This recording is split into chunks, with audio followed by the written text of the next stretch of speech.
अस्सलाम वालेकुम। आपकी अपनी अनुशी आपके साथ है अपनी आज की वीडियो में। मैं उम्मीद करती हूँ कि आप सब बिल्कुल खैरियत से होंगे और मैं दुआ करती हूँ कि आप सब जहाँ रहें, खुश रहें, शादो आबाद रहें, हंसते मुस्कुराते रहें, मेरी वीडियोस को देखते रहें, उन्हें लाइक करते रहें और मेरे चैनल को सब्सक्राइब कर लें। उसने भी ज़्यादा ज़ोर नहीं दिया। कुछ देर इधर उधर की बातें होती रहीं। फिर मैंने कहा, चौधरी साहब, चंद रोज़ पहले एक बेवा औरत मेरे पास आई थी। कौन सी बेवा औरत? उसने आंखें फैलाईं। इस बस्ती में बेवा औरतें बहुत हो गई हैं।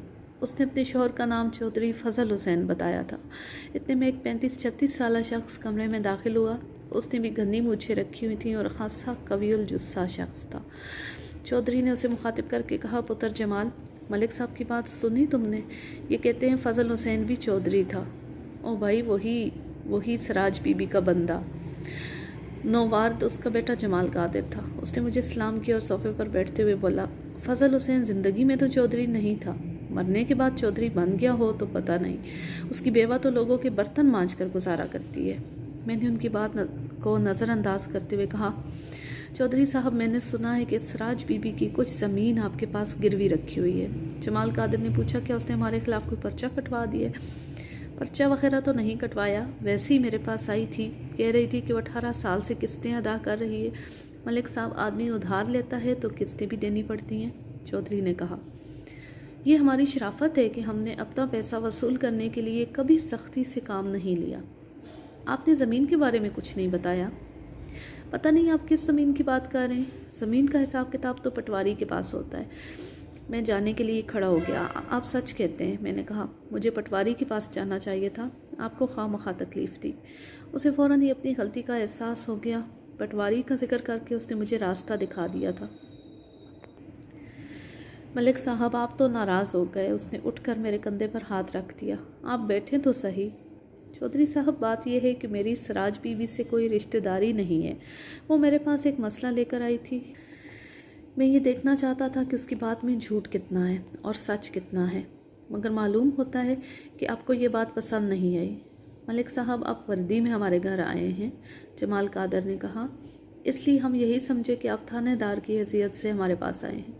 अगर आप कहते कि आप ज़ाती हैसियत में यहाँ आए हैं तो हम आपकी बात मान लेते हैं, और जिस मसले के सिलसिले में आप आए हैं उसके बारे में इतना ही बताना काफ़ी है कि वो काबिल दखल अंदाजी पुलिस नहीं है।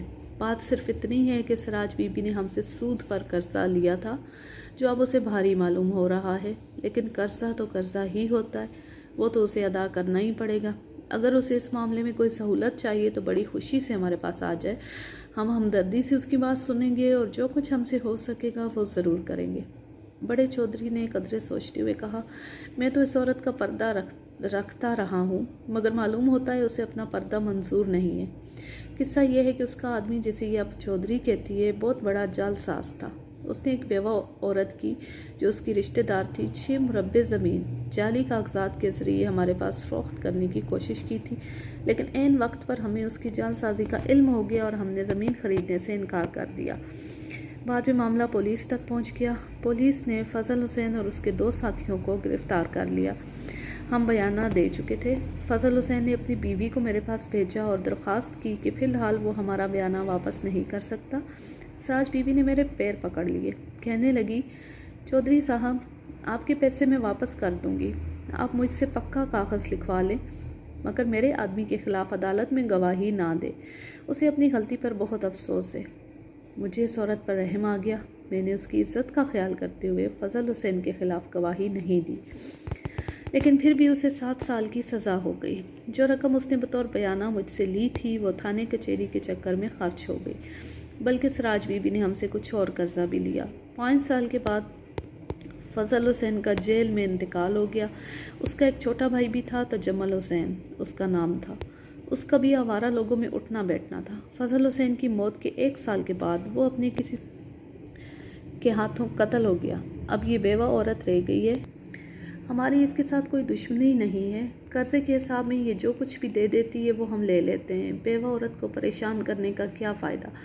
छोटे चौधरी ने कहा, मलिक साहब, ये 20 साल पुराना किस्सा है। उस वक्त मैं बहुत छोटा था, लेकिन मुझे सारी बातें याद हैं। उन्होंने मुझे सारे किस्से सुना दिए थे, मगर ज़मीन का जिक्र एक बार भी नहीं किया था, यानी सराज बीबी की ज़मीन का। मैंने उस बात पर ज़्यादा ज़ोर देना मुनासिब नहीं समझा और वापस आ गया। 3-4 रोज़ बाद सराज बीबी मेरे पास आई तो मैंने उसे चौधरी गुलाम कादिर के साथ होने वाली बातचीत के बारे में बताया।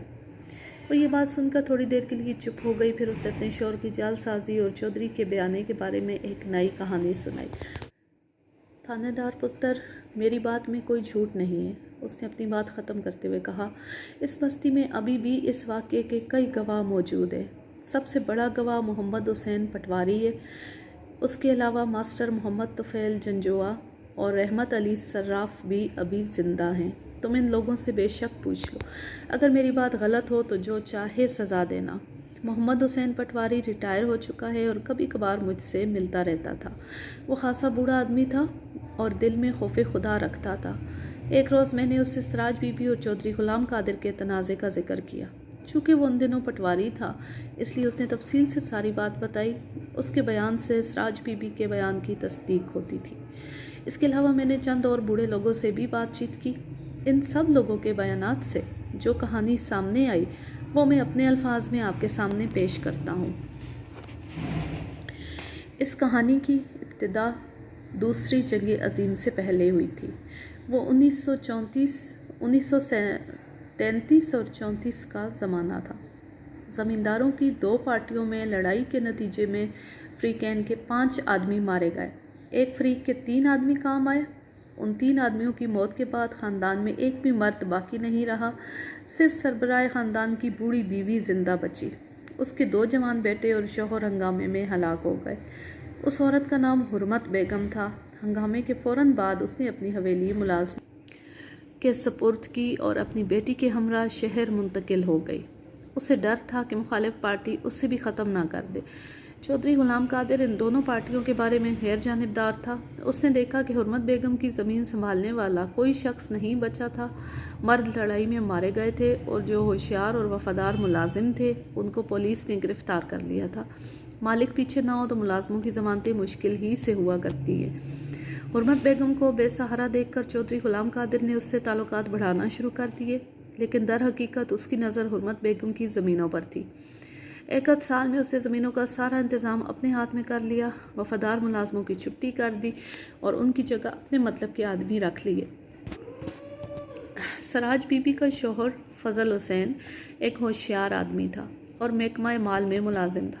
उसने मुलाजमत के दौरान चंद मुरब्बे ज़मीन भी ख़रीद ली थी। उसका चौधरी गुलाम कादिर के साथ खासा मेल मिलाप था।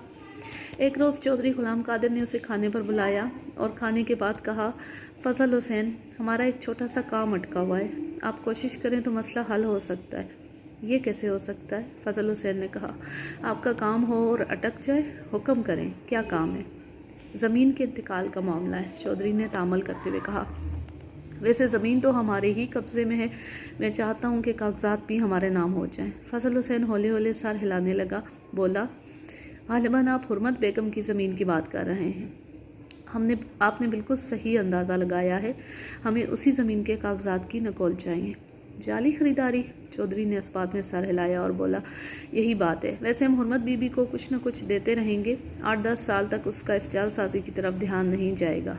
वो बूढ़ी औरत है, जल्दी अल्लाह को प्यारी हो जाएगी। आपका काम हो जाएगा, फजल हुसैन सोचते हुए बोला। बड़े आराम से हो जाएगा। ज़मीन कितनी है? ज़्यादा नहीं है, 5-6 मुरब्बे होगी, चौधरी ने कहा। काम ज़्यादा नहीं है, आपको 1000 रुपये मिल जाएंगे, लेकिन ये बात राज में रहनी चाहिए। चौधरी साहब, कागजात तो मैं कल ही आपको पहुंचा सकता हूं, लेकिन सिर्फ कागजात से आपका काम नहीं बनेगा। आपको 10 जगह जाना पड़ेगा और हर जगह पैसे खर्च करना पड़ेंगे। मैं आपका सारा काम करवा देता हूँ। इंतकाल के मुकम्मल कागजात आपको बग़ैर किसी मेहनत के मिल जाएंगे। ये हो जाए तो फिर क्या ही बात है। कुल कितनी रकम खर्च हो जाएगी? मैं आपसे 2000 रुपये फ़ी मुरब्बा लूँगा। वो नेरी ज़मीन थी और ख़ासी ज़रख़ेज़ थी। चौधरी ने फजल हुसैन को 10,000 रुपये देने का वादा किया और निसफ़ रकम पेशगी अदा कर दी। फजल हुसैन ने चंद रोज़ के अंदर कागजात तैयार करवा लिए। जाली दस्तखत हो गए, मोहरें लग गई, ज़रूरी अंदरजात हो गए, लेकिन आखिरी मौके पर इस जालसाजी का पोल खुल गया। पुलिस ने फजल हुसैन और उसके 2 साथियों को गिरफ़्तार कर लिया। नीज़ जाली कागजात अपने कब्ज़े में कर लिए। चौधरी फ़ौरन थाने पहुंचा और फजल हुसैन से अलीहदगी में कहा, फजल हुसैन, घबराने की ज़रूरत नहीं है। मेरे हाथ बहुत लंबे हैं, मैं आपको बड़े आराम से बरी करवा लूँगा, लेकिन इस केस में मेरा जिक्र नहीं आना चाहिए। आपका जिक्र तो ज़रूर आएगा, फजल हुसैन ने कहा, क्योंकि कागजात आप ही के नाम बनाए गए थे। मेरा ये मतलब है कि जालसाजी के ज़माने में मेरा जिक्र नहीं आना चाहिए। आपके बयान में ये इकरार होना चाहिए कि मैं जालसाजी में शामिल नहीं था। आप पर जालसाजी का इल्ज़ाम तो आ ही चुका है। मेरे इस इल्ज़ाम में शामिल होने से केस की नोयत में कोई फ़र्क नहीं पड़ेगा।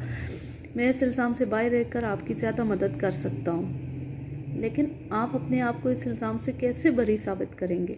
मुझे तो कोई रास्ता नज़र नहीं आता। मैं वकील से मिलकर कोई ना कोई रास्ता निकाल लूँगा। मैं एक शर्त पर सारा इल्ज़ाम अपने सर ले सकता हूँ, फजल हुसैन ने कहा। अगर केस मेरे ख़िलाफ़ हो गया तो आप उस रकम का मुतालबा नहीं करेंगे जो मैं आपसे पेशगी वसूल कर चुका हूँ। रकम की फ़िक्र मत करो, दौलत आनी जानी शे है। फजल हुसैन चौधरी की बातों में आ गया और उसकी मर्ज़ी के मुताबिक बयान दे दिया। इस बयान से चौधरी न सिर्फ कानून की गिरफ्त से बच गया, बल्कि इससे उसे हुर्मत बेगम के सामने अपनी सफाई पेश कर का जवाज़ भी मिल गया। उसने हुर्मत बेगम के सामने अपनी पोजीशन वाज़े करते हुए कहा, मुझे मालूम नहीं था कि ये शख्स आस्तीन का सांप साबित होगा।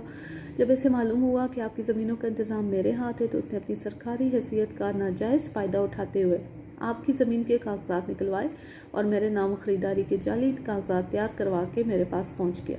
कहने लगा 10,000 रुपये दे दें और ज़मीन के मालिक बन जाए। अगर मैं इस शख्स को लान तान करके भगा देता तो फिर ये किसी और से सौदेबाजी की कोशिश करता। लिहाजा मैं बज़ाहिर ख़रीदार बन गया और सबूत हाथ में आने के बाद उसे पुलिस के हवाले कर दिया। बूढ़ी हुर्मत बेगम ने कहा, चौधरी साहब, अल्लाह आपको इस नेक काम का अजर देगा। शौहर और जवान बेटों की मौत के बाद मैं ज़मीन के झगड़ों से दूर ही रहना चाहती हूँ। अगर हमारी आमदनी का कोई दूसरा ज़रिया होता तो मैं ये ज़मीन फ़ौरन फ़रोख्त कर देती। आप इत्मीनान रखें, चौधरी ने कहा, हमारे होते हुए कोई शख्स आपकी ज़मीन पर बुरी नज़र नहीं डाल सकता। हुर्मत बीबी को मुतमईन करने के बाद वो फजल हुसैन की बीवी सराज बीबी के पास पहुंचा और उसे 5,000 रुपये की वो रसीद दिखाई जो उसने फजल हुसैन से हासिल की थी। सराज बीबी को ये बात मालूम थी कि उसका शौहर रिश्वत भी लेता था और कभी कभी जालसाजी भी कर लेता था। चौधरी ने केस की तफसीलात बताने के बाद कहा, पुलिस ये चाहती है कि मैं तुम्हारे शौहर के ख़िलाफ़ बयान दूँ, लेकिन अभी तक मैंने कोई बयान नहीं दिया। ये रसीद तुम्हारे शौहर के जुर्म का पक्का सबूत है। अगर मैंने ये रसीद अदालत में पेश कर दी और उसके ख़िलाफ़ बयान दे दिया तो वह सज़ा से नहीं बच सकेगा, लेकिन मैं चाहता हूँ कि वो बरी हो जाए। चौधरी साहब, आपकी बड़ी मेहरबानी होगी, सराज बीबी ने कहा। आप किसी तरह उसे सज़ा से बचा लें। मैं तो यही चाहता हूँ, चौधरी ने चालाकी से कहा, लेकिन फजल हुसैन मेरी बात नहीं मानता। वो मेरे ख़िलाफ़ बयान देने पर तुला हुआ है। कहता है कि मैं ये 5,000 रुपये उसे माफ़ कर दूँ, वरना वो मुझे भी अपने जुर्म में शामिल कर लेगा। मैं इसी मसले के सिलसिले में तुम्हारे पास आया हूँ। अब मैं लेती हूँ आपसे इजाज़त। जहाँ रहें खुश रहें, शादोआबाद रहें, हंसते मुस्कुराते रहें। मेरी वीडियोस को देखते रहें, उन्हें लाइक करते रहें और मेरे चैनल को सब्सक्राइब कर लें और बेल आइकन को ज़रूर प्रेस करें। ऑल नोटिफिकेशंस को सिलेक्ट करें ताकि मेरी आने वाली हर न्यू वीडियो की नोटिफिकेशन आपको बर वक्त मिलती रहे। अल्लाह हाफिज़, अल्लाह निगहबान।